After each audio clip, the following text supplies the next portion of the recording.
it's inevitable that for us to break the shell of our illusion, we do have to address and come face to face with many things that we refer to as crisis.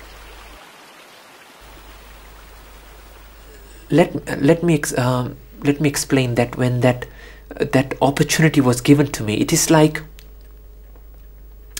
Francis is another lovely example. Francis is beautiful because when Francis went to visit Pope, it is said that the Pope was holding the scepter. He was the one with power. He's the one with complete power. And this comes later on in the chapter 10 of the Gita. The Pope is holding all the power in the world of the Christian church, especially the Catholic Church. And Francis arrives with no gold, no jewels, no status.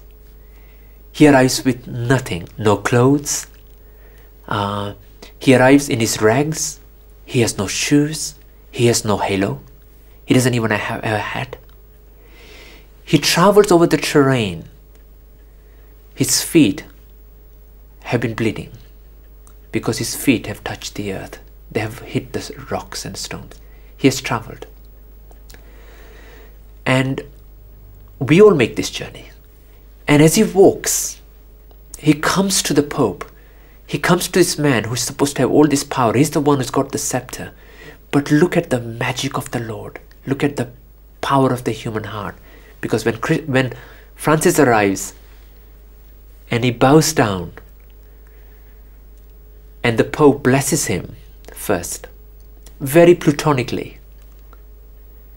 But then Francis realizes that this man, in all his grandeur, in all his greatness, doesn't know God.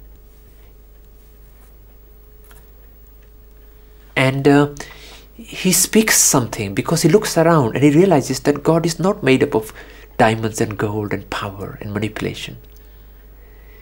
He looks around and Francis speaks from his soul.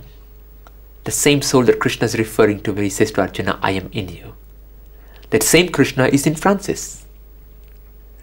And as Krishna speaks in Francis, or as one would say Christ speaks in Francis, it is said that the turn takes place.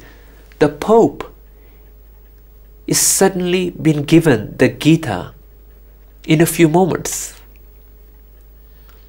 A man who has lived the Gita in his own way, in his own tradition. He has lived the teaching. And having lived it, he is expressing it.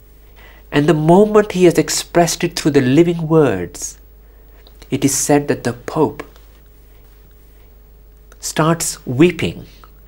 And eventually, it is said that he bows down and kisses the feet, the dirty feet, the muddy feet, the bleeding feet, the naked feet of St. Francis. At that moment, my mother would say, the scepter has moved from the Pope into the hands of Francis. The power has gone to the right person.